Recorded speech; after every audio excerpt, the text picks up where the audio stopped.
Bonjour à la deuxième journée de la réunion annuelle de santé planétaire qui est accueillie par l'Université de São Paulo. Je suis Sam Myers de l'Alliance de santé planétaire depuis Boston. À partir des discussions que nous avons eues ce matin, il est resté clair que nous avons un immense besoin de santé planétaire tout au long de la planète, et si cette nécessité augmente, elle va augmenter de façon intense.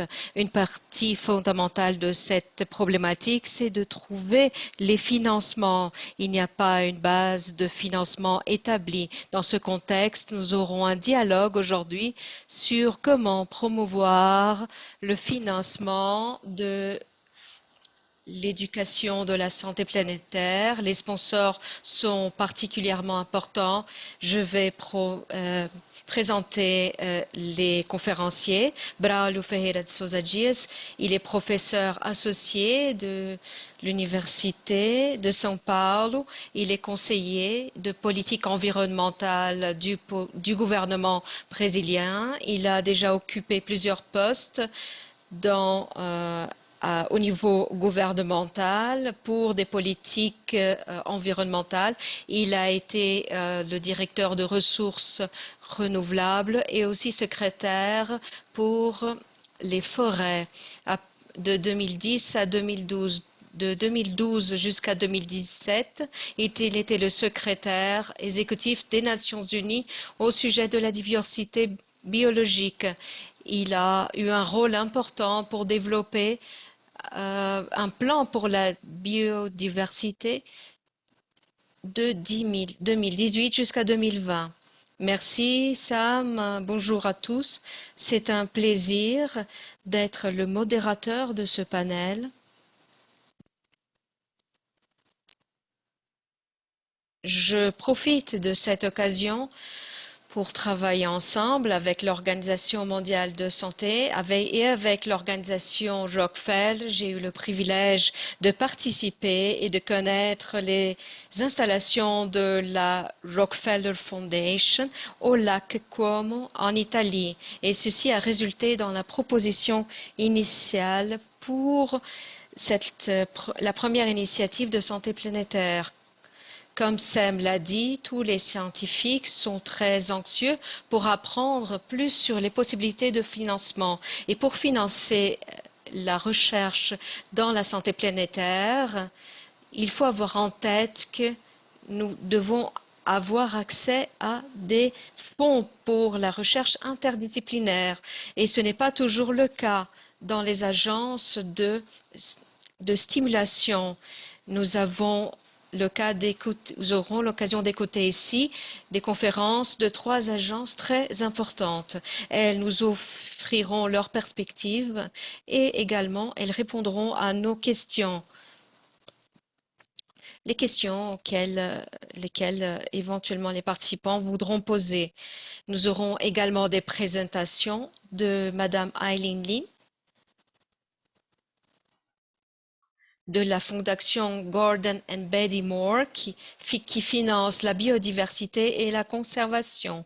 Nous aurons une présentation de la Madeleine Thompson du Wellcome Trust, qui est un grand financeur de la recherche médicale. Et nous aurons également une présentation du Dr Luis Melo de la FAPESP, qui est l'agence de la financement de recherche de l'État de São Paulo au Brésil.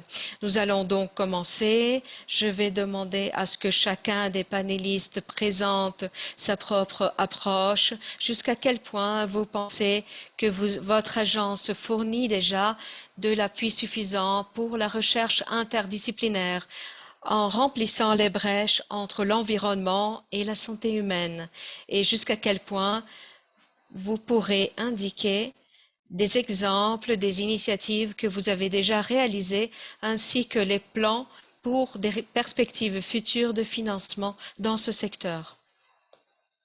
Commençons donc.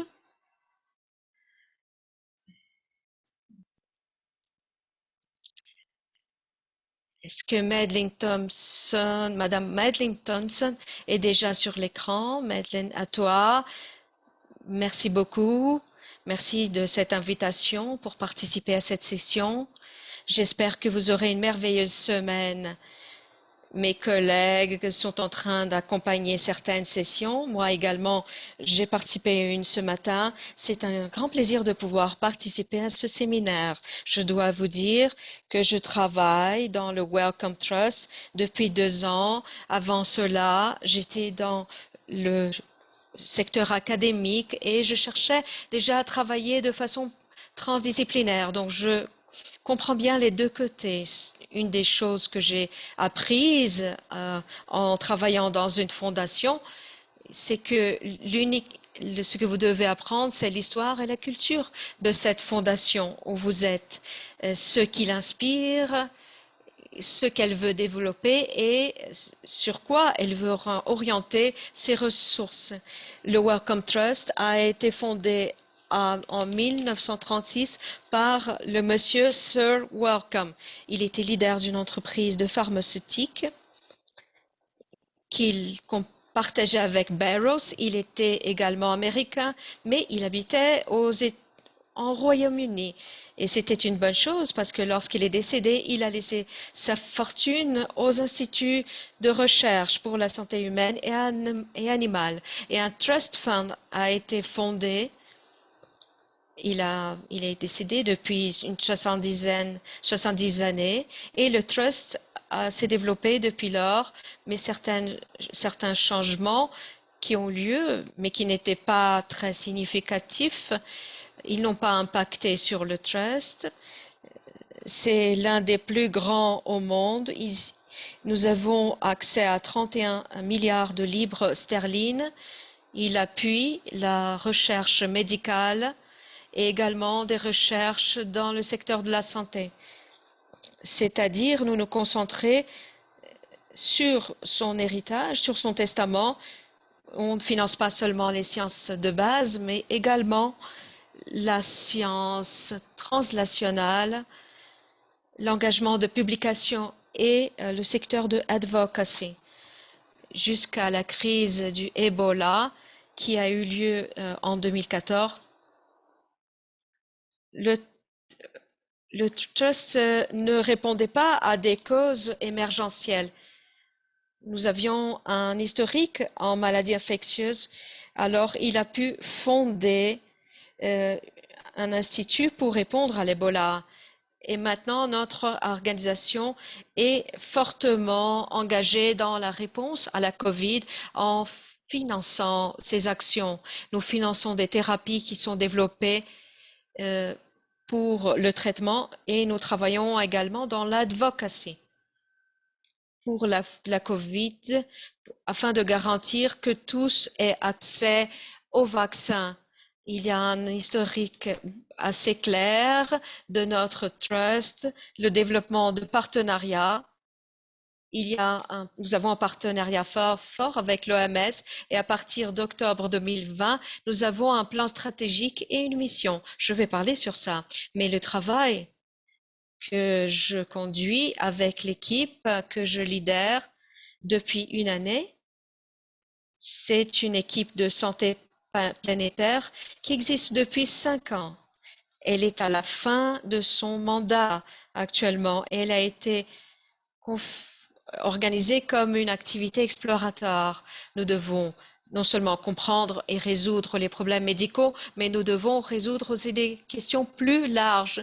Nous devons nous engager dans la compréhension des drivers environnementaux de notre santé et de notre bien-être. Donc, nous nous concentrons sur les questions urbaines, les questions liées à l'environnement urbain des villes et les systèmes environnementaux.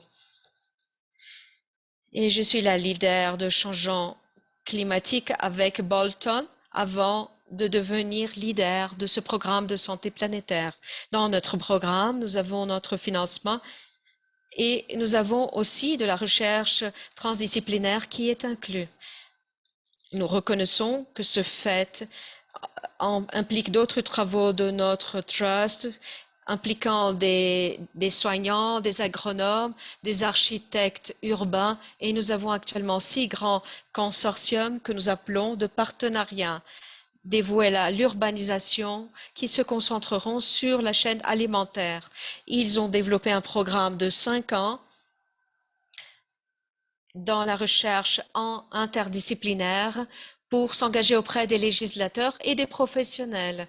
Nous avons également toute une autre série de partenariats professionnels, partenariats avec la santé planétaire. C'est une satisfaction d'avoir cet engagement et la collaboration directe avec l'OMS, spécialement dans le secteur du climat et du travail.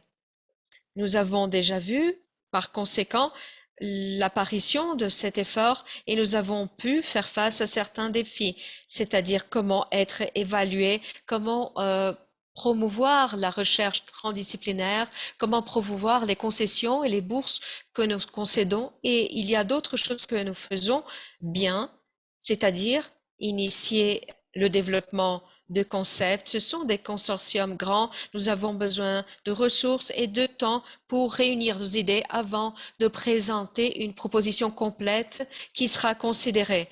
Et la durée de la concession importante parce que ceci donne la stabilité pour le développement de l'idée et également pour le développement des pratiques et aide à ce que la communauté ait la capacité de répondre à certaines situations émergentielles.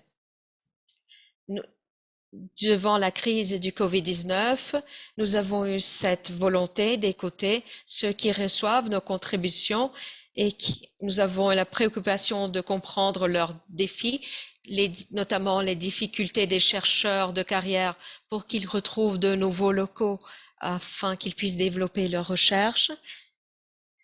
Et il y a en général le désir d'impact pour renforcer la carrière. Mais en général, le design est très traditionnel.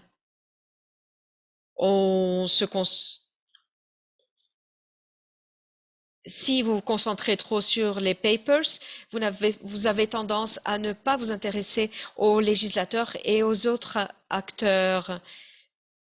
Donc, il y a des complexités pour notre environnement académique de faire des recherches transdisciplinaires. Il y a deux points sur lesquels nous essayons d'aider. Nous accueillons des recherches pour qu'ils puissent publier. C'est une plateforme où nous avons un fast track avec une révision de collègues qui permet la publication rapide des résultats et des données, et une nouvelle structure qui est notre équipe de données pour la santé, qui se concentre sur les infrastructures et les outils de données. L'un des défis que nous avons vu émerger dans ces projets transdisciplinaires, c'est la grande quantité de données créées, mais ce n'est pas clair comment faire l'organisation de ces données. Ceci doit être pris en considération. C'est important de nous accueillir les uns aux autres et c'est important pour notre nouvelle stratégie online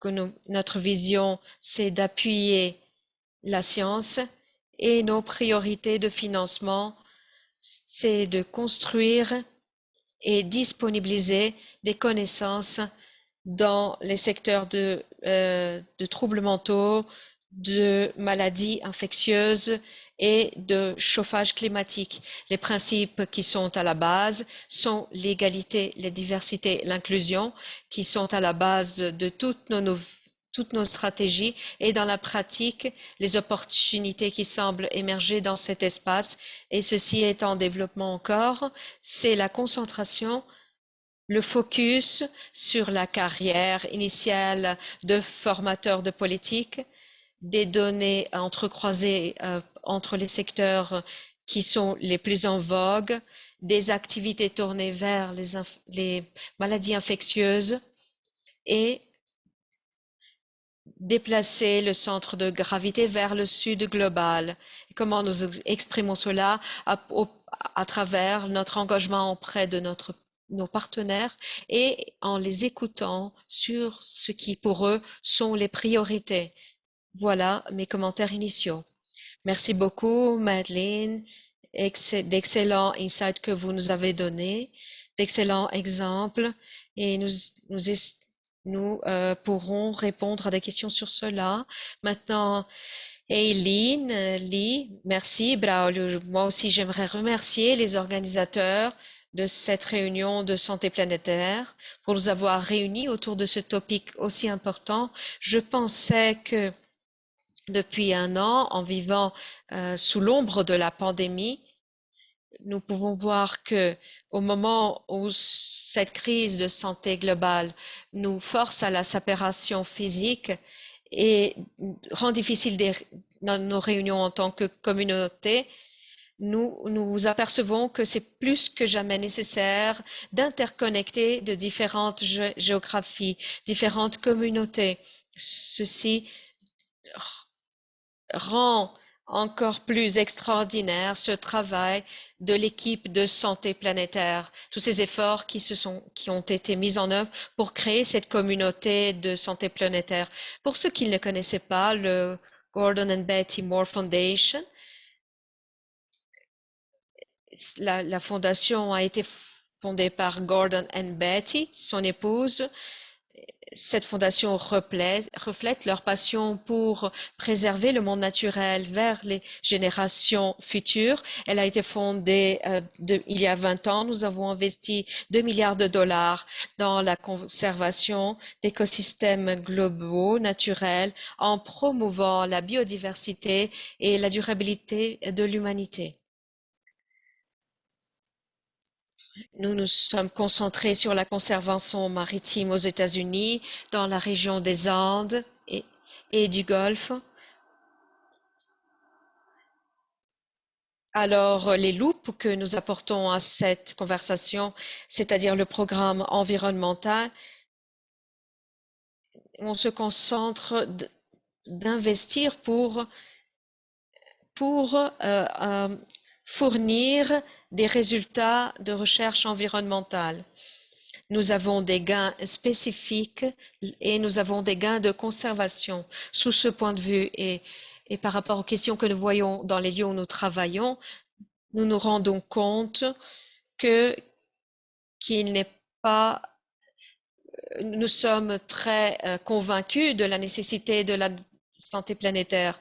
Nous sommes convaincus de ce que la destruction des écosystèmes ont des conséquences interconnectées pour toute la vie du planète. Et nous sommes tous d'accord sur ce qu'un monde meilleur pour les générations futures présuppose que nous puissions faire un changement profond, ce que nous appelons la grande transition, évoluer pour connaître la nature de façon profonde. Et je comprends que cette session parle de la perspective des financiateurs, ce qui est nécessaire pour que nous ayons plus de ressources pour l'appui à la recherche de santé planétaire. J'aimerais faire une provocation du point de vue des financiateurs concentrés sur la santé planétaire. Les concepts qui encadrent ce champ doivent être solides et attrayants. Par moments, nous avons des doutes sur combien investir dans ce champ de recherche, tandis que nous avons cette difficulté de traduire ces trouvailles. Qu'est-ce que la recherche de santé planétaire nous dit en termes de secteur public et privé et de citoyenneté? Comment nous pouvons avoir de meilleures solutions, comme les scientifiques peuvent s'engager dans un système plus grand d'acteurs pour justement dépasser cette barrière entre connaissance et action. De ma perspective,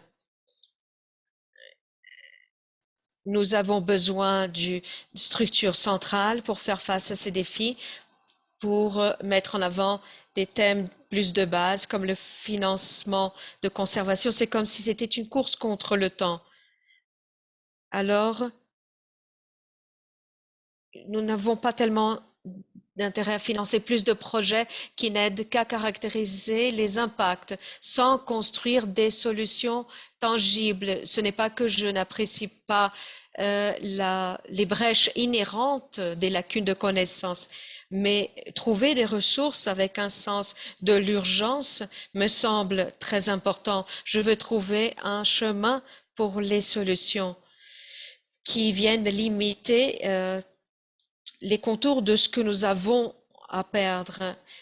Je vois plusieurs opportunités de financement pour financer des secteurs clés.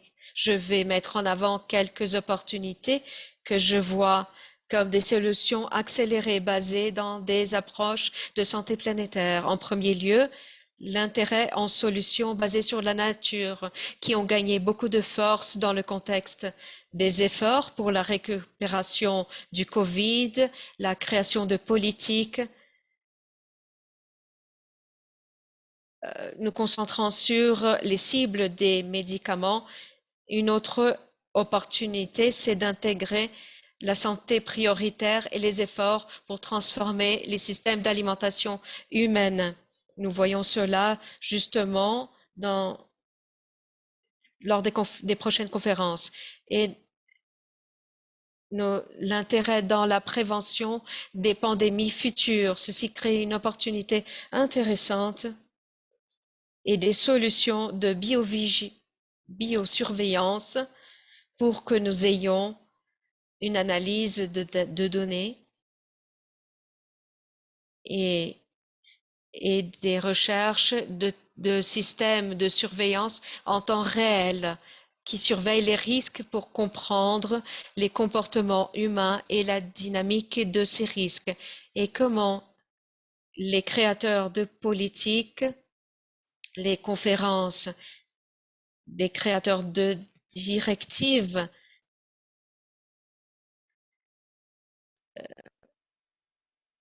en dans le partage des politiques de gestion, de mécanismes et trade-offs, les compensations.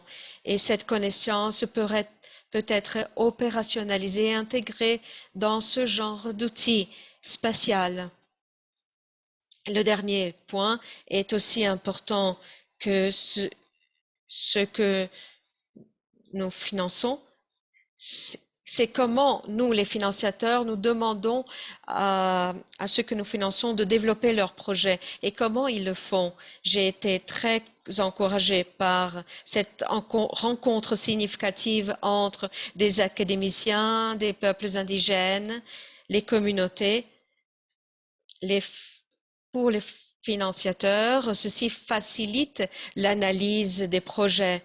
Et ceci fait une grande différence en termes de maintien, d'orientation vers les solutions et également pour remplir cette lacune de connaissances. Je pense que je n'ai pas plus beaucoup de temps, mais nous avons vu un très beau impact, par exemple, de communication entre chercheurs et créateurs de politiques plus prématures.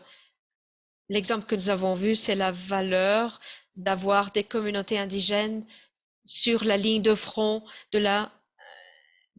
disons, dans le choix des recherches. Et ceci nous aide à aider les recherches. Ils ne sont plus seulement consultés comme une partie intéressée, mais ils participent au projet. Toutes ces choses peuvent changer la façon par laquelle la santé planétaire serait plus proche à l'action. Comme conservatrice, si nous pouvons prendre soin de ces projets tournés vers des mécanismes explicites à combler ces lacunes, nous aurons plus de chances de faire un financement de façon plus impactante. Merci, Aline, pour ces exemples, pour ces insights. J'aimerais parler des réunions du CBB dans le passé où les leaders indigènes, de façon répétitive, étaient convoqués pour être des partenaires dans ces solutions. Écoutons maintenant Louise Mello de FAPESP. Bon, merci Braulio et Antonio Sarava pour cette invitation. J'aimerais tout d'abord parler sur la FAPESP. La FAPESP est une agence financée par l'État qui a été créée il y a une soixantaine d'années avec un budget annuel de 300 millions de dollars américains. Malheureusement, tout au long des années, la FAPESP est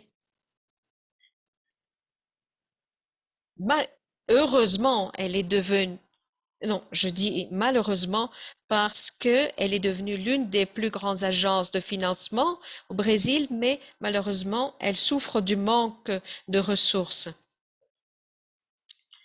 FAPES puis s'engage dans plusieurs champs de connaissances et il n'y a pas une orientation vers un unique champ de connaissances dans le passé. Nous avons et nous nous sommes voués essentiellement à des projets scientifiques, pas tellement à des recherches orientées vers des missions.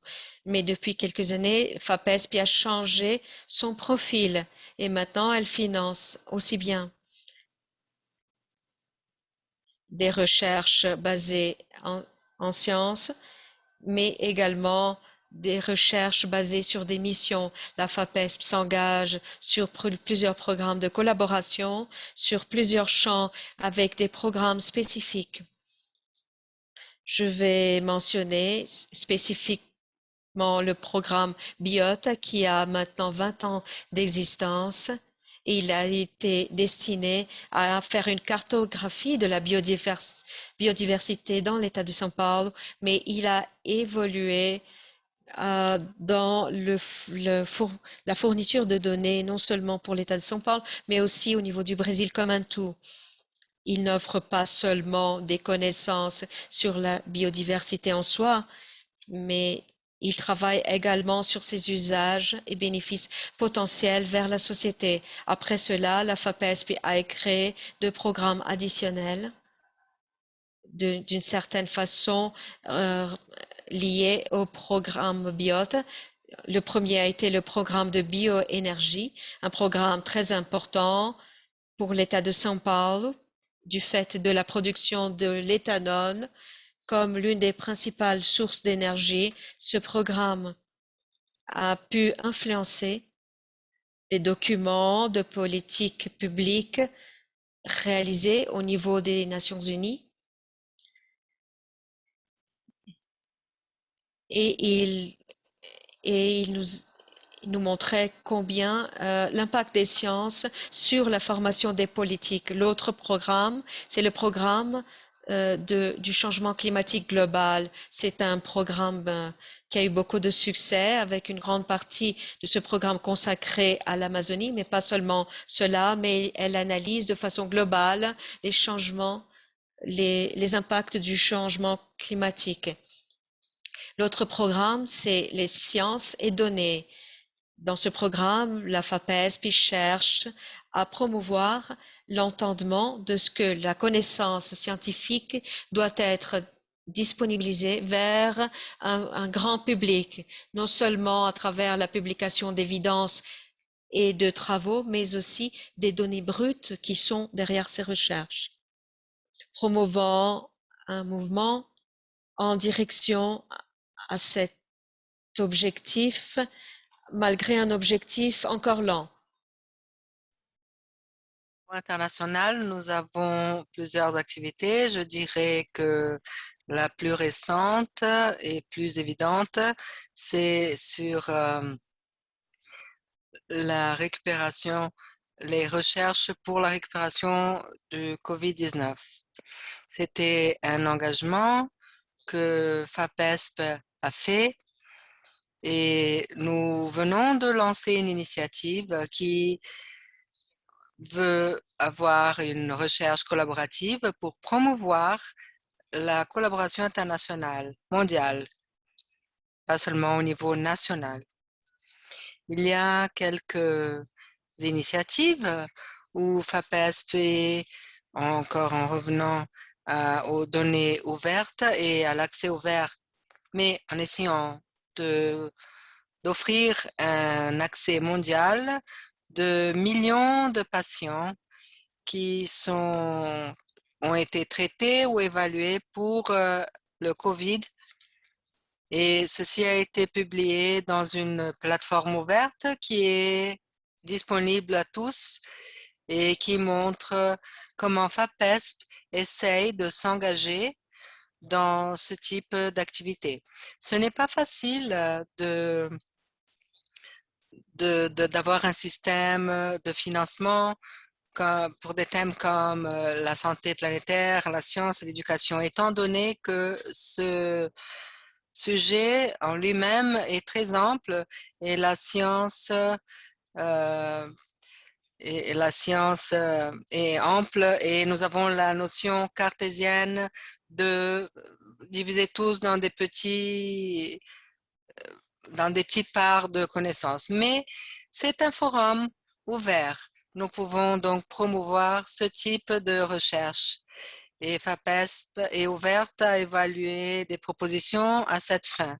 Récemment, nous avons financé une synthèse, un centre de synthèse qui a le but de synthétiser, de résumer les connaissances qui ont été développées dans différents domaines de connaissances et qui peut bénéficier donc spécifiquement le domaine de la biodiversité, y compris la migration des zoonoses d'autres espèces animales vers l'être humain. Donc, je vais conclure et passons donc à la discussion. Merci beaucoup, Louis. L'exemple que vous avez mentionné d'accent ouvert à la science, à la base de données de science, et c'était sur la recherche sur le COVID, n'est-ce pas? Oui, exactement. Merci. Bon, nous avons commencé. Merci, Louis, et merci à tous les autres conférenciers. Nous avons commencé à recevoir des questions. Donc, je vais commencer avec 2 questions pour Aileen. Une vient du Kenya. Est-ce que la Fondation donne du support à des projets mondialement ou est-ce que se situe la Fondation en ce qui concerne des solutions de santé mentale? Et est-ce que vous pourrez commenter un petit peu plus sur l'intérêt actuel sur des recherches focalisées sur la prévention future contre la pandémie? Non, la fondation est mondiale, mais nous focalisons la plupart du temps. Donc, notre financement est plutôt lié à des initiatives plus amples et plus à long terme.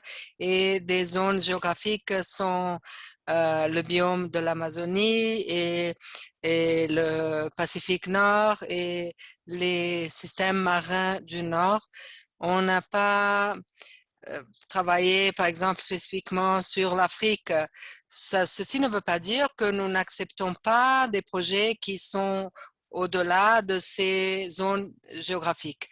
Mais on peut être ouvert à ça. Je pense que quant à la question si nous allons considérer des interventions de santé mentale, mon point de vue et ce que nous essayons de faire en tant que fondation, c'est que nous focalisons dans les résultats et nous essayons d'être ouverts aux stratégies qui nous mènent là-bas. Donc, nous essayons de suivre les preuves en termes de stratégie aussi. Et donc, je pense que beaucoup d'interventions de conservation ont évolué au cours du temps. Par exemple, le rôle des communautés pour promouvoir la conservation et quel type de sciences et de soutien nous devons financer. Nous sommes ouverts à évoluer avec ce que nous pouvons voir. Et certainement, nous ne rejetterons pas, nous ne laisserons pas de côté des solutions, des questions qui puissent être très importantes. En termes de prévention de la pandémie, moi, je vais dire que c'est un exemple d'une des choses que tout implique tout.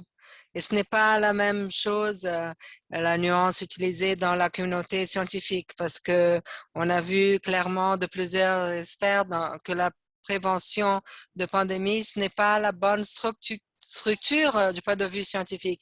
Mais je pense que l'intérêt, c'est de reconnaître que beaucoup de nos comportements et de trafic de la faune nous a rendus plus vulnérables et plus fragiles. Il y a donc un intérêt à comprendre ce que nous savons jusqu'à présent et comme Louise a mentionné, le travail de synthèse et aussi l'intérêt à être capable d'appliquer ces connaissances pour surveiller des systèmes qui aussi peuvent faire une alarme précoce et en termes de vulnérabilité. Donc, à mon avis, il y a une opportunité non seulement de rassembler toutes les connaissances de ce que nous avons et de les appliquer d'une façon qui va vraiment permettre de surveiller ces frontières. Probablement, il faut mentionner la réduction de risque en termes de pandémie. Le fait que l'humanité a fait face à plusieurs pandémies et on en verra encore certainement, mais possiblement par la conservation et la préservation, on peut réduire, on espère, les risques de pandémies futures. Je pense que c'est une meilleure façon de mettre ce point. J'ai une question à Louise. Deux questions. L'une, c'est que voyez-vous comme thème marquant en termes de santé planétaire? La deuxième question, est-ce que vous pensez que c'est possible de développer un projet ample de recherche focalisé sur la santé planétaire, comme le programme de la biote, avec du financement par la FAPESP? Est-ce qu'il y a un budget suffisant pour cela? Merci de vos questions.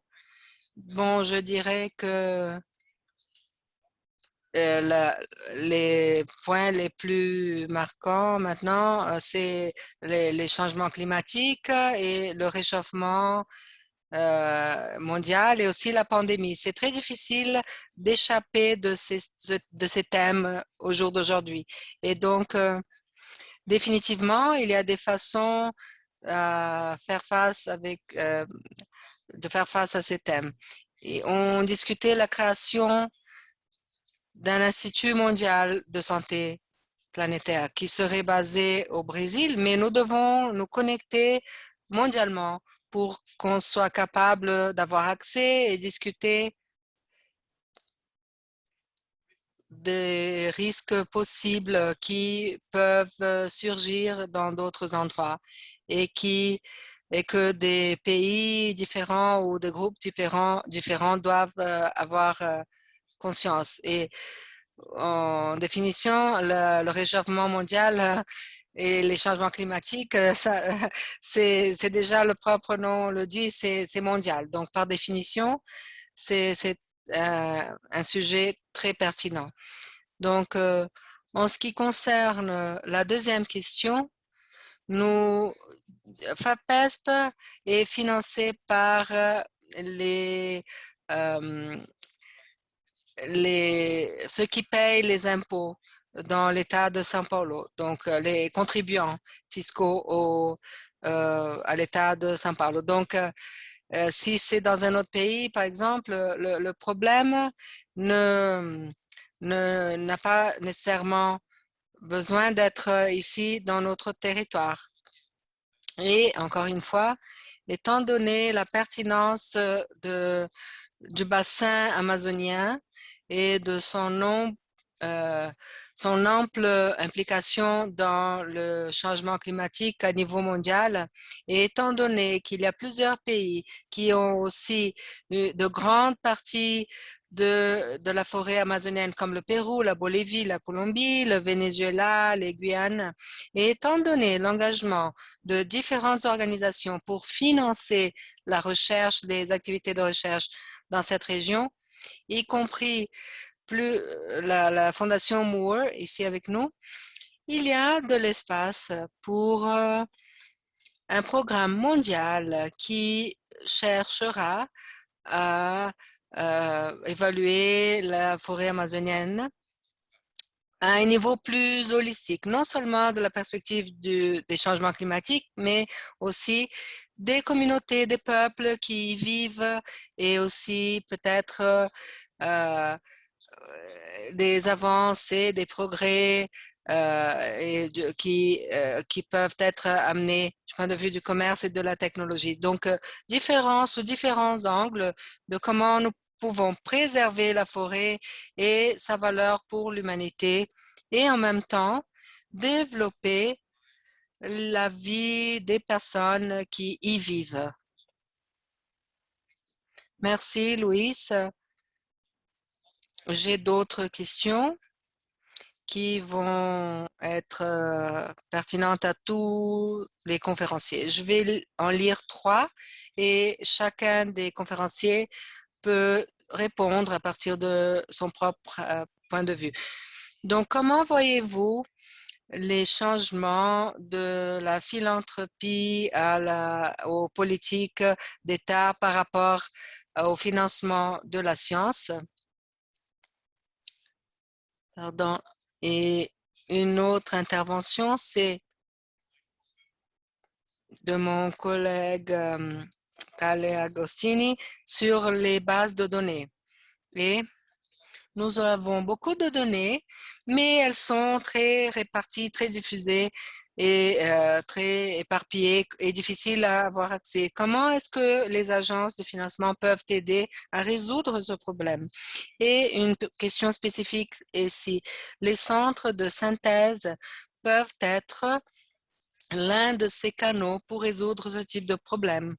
Et ensuite, finalement, une troisième question à tous les conférenciers. Quelles sont vos opinions sur la responsabilité des financeurs pour encourager plus de recherche transdisciplinaire en éducation, pour que les universités puissent changer leur structure pour encourager le travail dans ces domaines? Donc, qui aimerait bien commencer à répondre? Madeleine, peut-être que vous voulez commencer à répondre? On ne peut pas, on vous écoute pas, Madeleine? Ah, excusez-moi. Bon, sur les politiques, on voit ceci clairement, mais il y a un renforcement dans l'équipe de politique. Nous avons notre engagement, mais aussi pour l'équipe de base. Donc, en 2019, il y avait un comité parlementaire dans le Royaume-Uni en regardant pour faire l'audit environnemental et on a participé pour présenter les preuves au comité. Et c'était vraiment une partie très importante de ce que nous faisons, d'assurer que ceci soit développé par le biais de la recherche et qui a été mis à disposition par notre biais. La question sur les centres de synthèse, je pense que c'est très important et en pensant soigneusement à qui ils s'adressent, comment ils doivent être établis, comment ils doivent être gérés, comment ils doivent fonctionner et à qui ils doivent servir. Donc, nous avons vu qu'il y a des différents centres de synthèse qui ont été créés dans plusieurs parties du monde. Il y a de l'espace pour davantage de centres, mais peut-être une collaboration plus ample entre les centres qui existent déjà. Il ne faut pas réinventer la roue et nous avons maintenant des outils pour faire en sorte que les systèmes se parlent entre eux et interagissent entre eux. Et nous ne voulons pas perdre du temps en produisant des choses qui ont déjà été faites, par exemple. Donc, la dernière question, c'est sur l'éducation. Je pense que nous voyons ceci dans les universités, dans le monde entier. Et, par exemple, à l'université à New York, le souhait de créer ces environnements transdisciplinaires et la lutte en même temps pour le faire. C'est une lutte éternel, mais nous augmentons et nous élargissons cette approche, mais ce n'est pas toujours facile. Merci Madeleine. Et Aline, est-ce que vous voulez donner vos idées?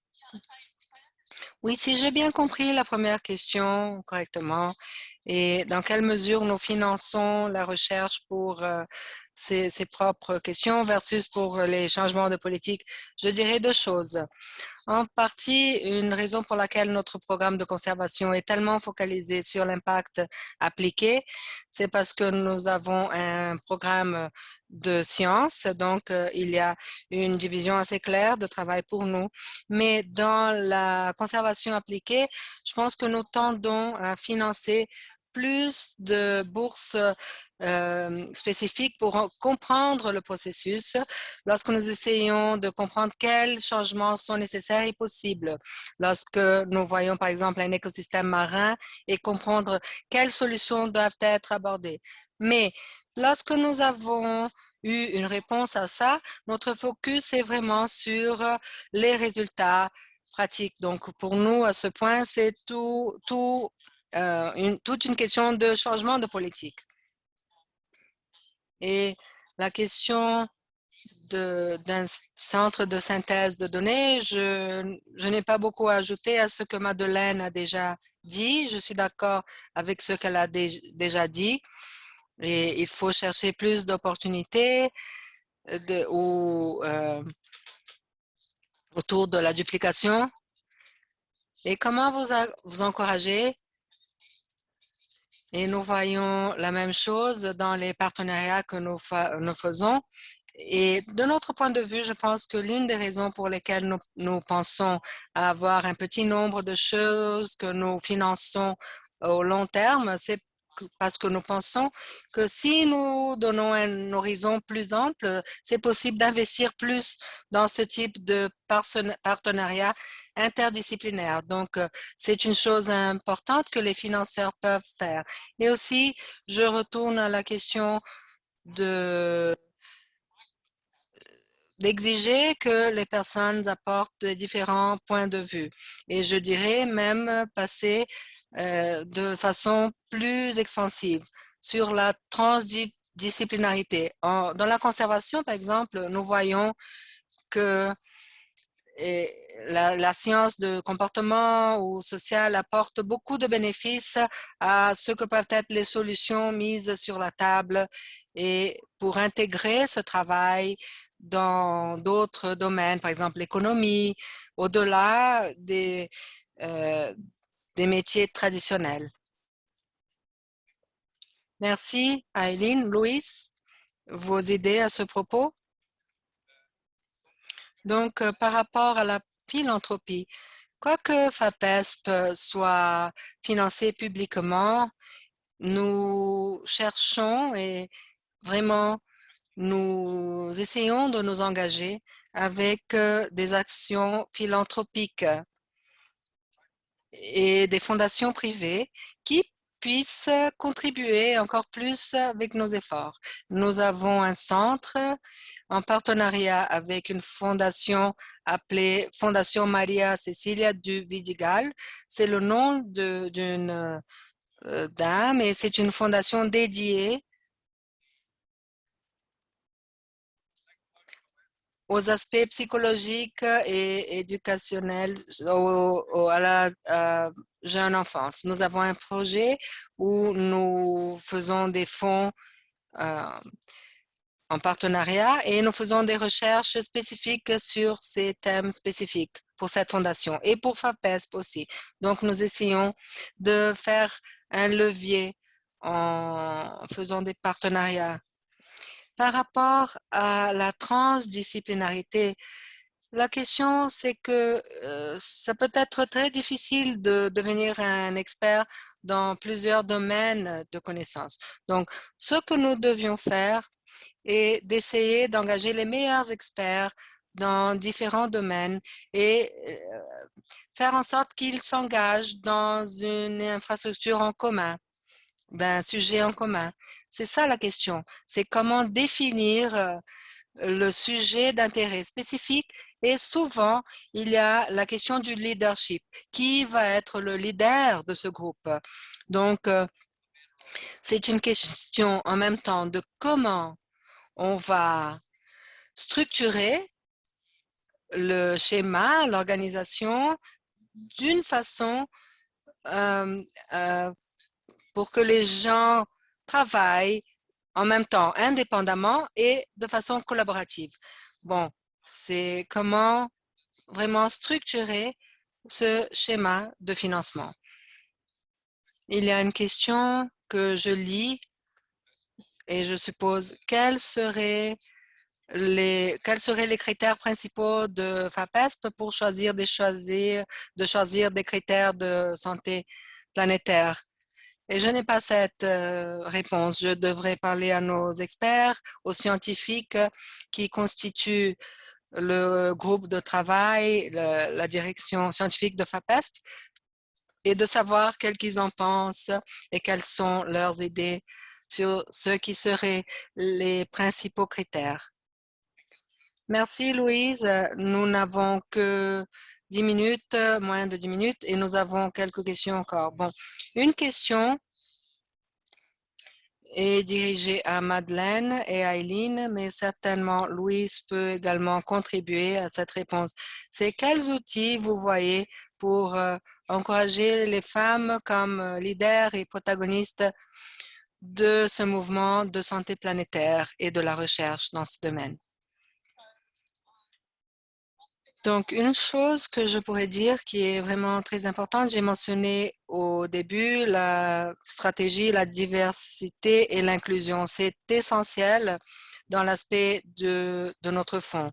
Et ceci est fait par une étude sur la culture du financement qui a été fait et qui a été publiée en janvier 2020 et qui souligne des questions sur cette culture. Non seulement en focalisant sur les femmes, mais en focalisant sur les individus euh, et sur le rôle des entreprises, la concurrence et le rôle des femmes et le harcèlement contre les femmes, par exemple. Et donc, cette culture de recherche est est un focus principal pour assurer que tout le monde et toutes les équipes aient une bonne culture de recherche pour faire leur projet de recherche. Donc, non seulement les résultats de votre recherche, c'est comment vous faites effectivement cette recherche. Et ça, c'est un aspect très important pour les femmes. Et nous n'avons pas une structure focalisée sur les femmes spécifiquement, mais il y a une culture chaque fois plus grande autour du fait d'assurer que tout l'environnement académique soit bien reçu et encourageant la participation féminine et aussi les jeunes femmes scientifiques aussi. Et ceci implique souvent des opportunités qui leur permettent de faire face à des situations familiales et les enfants et les grossesses, c'est très important, chaque fois plus important. Et je pense qu'il y a un changement plus ample dans la culture de recherche et que les femmes doivent pouvoir s'en bénéficier. Eileen? Et certainement, Madeleine se réfère, et je suis d'accord, c'est très important pour notre fondation au tout début de nos exploitations, de ce que nous pouvons faire en tant que financeurs. Mais la leçon claire ici, c'est il y a des questions qui sont systémiques, elles sont réelles. Et si nous ne sommes pas conscients de ces critères, c'est difficile à s'assurer que nous faisons le bon choix. Moi, j'ajouterais, pour retourner à la question, que la communauté de recherche doit penser de façon différente, de comment s'engager avec la communauté euh, sur le terrain. Parce que ce que nous savons, c'est que nous connaissons le rôle des femmes, quel rôle les femmes ont dans ces communautés et en termes d'encourager les activités au sein des communautés. Et lorsque nous avons cet engagement sincère entre les académiques et ces communautés sur le terrain, on va pouvoir le rôle des femmes vraiment souligner. Eileen, à vous maintenant, et par rapport à la FAPESP, nous avons une vision claire en ce qui concerne la diversité et l'inclusion à FAPESP. Aujourd'hui, je complète ma première année de mon mandat et ce que nous avons fait dans ces 12 mois qui sont passés, c'est que le directeur scientifique, il y a des conseillers scientifiques dans plusieurs métiers différents. Nous avons maintenant 50% d'équilibre de genre. Avant ça, je pense que c'était 22, 24%. Donc, FAPESP maintenant, pour plusieurs années maintenant, fait des évaluations qui sont faites sur quel est l'indice de réussite des hommes par rapport aux femmes dans différents niveaux.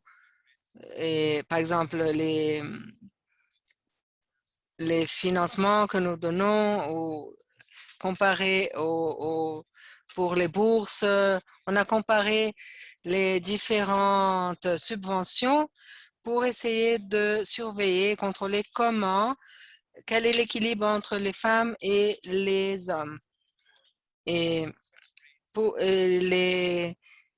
les indices de réussite et de succès pour les différentes bourses et octrois dans différents métiers. En ingénierie, par exemple, il y a peu de candidatures de la part des femmes, quoique l'indice de réussite est aussi bon que pour les femmes, mais il n'y a pas de candidature. Peut-être qu'il faut ouvrir plus de places et encourager ces candidatures. Hier, il y avait un événement appelé CLALC et la nature spécifique de ce forum, c'était sur le genre et l'égalité et quoique on doit avoir des actions affirmatives pour avoir plus de femmes dans les niveaux plus élevés, soit des subventions ou des octrois, des bourses, ou pour les niveaux exécutifs de différents postes. Merci beaucoup, Louis. Notre temps est presque terminé. J'aimerais poser une question à Madeleine pour qu'elle finalise. Est-ce que vous préférez augmenter la volonté du fonds de travailler plus dans le sud mondial? Qu'est-ce que vous pouvez en dire?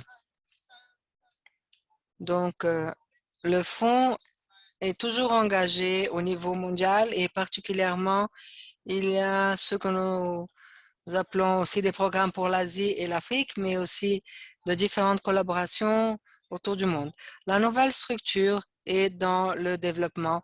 La langue et le langage est autour de gravité vers le sud mondial. Donc, répondre plus aux perspectives locales et dire que nous allons avoir nos yeux ouverts à ce qui se passe. Donc, nous verrons cette discussion renforcée. Je pense que c'est un processus de renforcement de ce processus et ceci sera les différents domaines, non seulement des changements climatiques. Merci beaucoup et j'aimerais remercier tous les conférenciers de leur excellentes contributions. Et maintenant, je dois conclure ce panel et inviter le public à participer du prochain panel qui commence dans 20 minutes.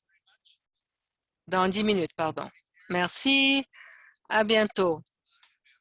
Et j'espère que vous aimeriez les autres événements de cette réunion.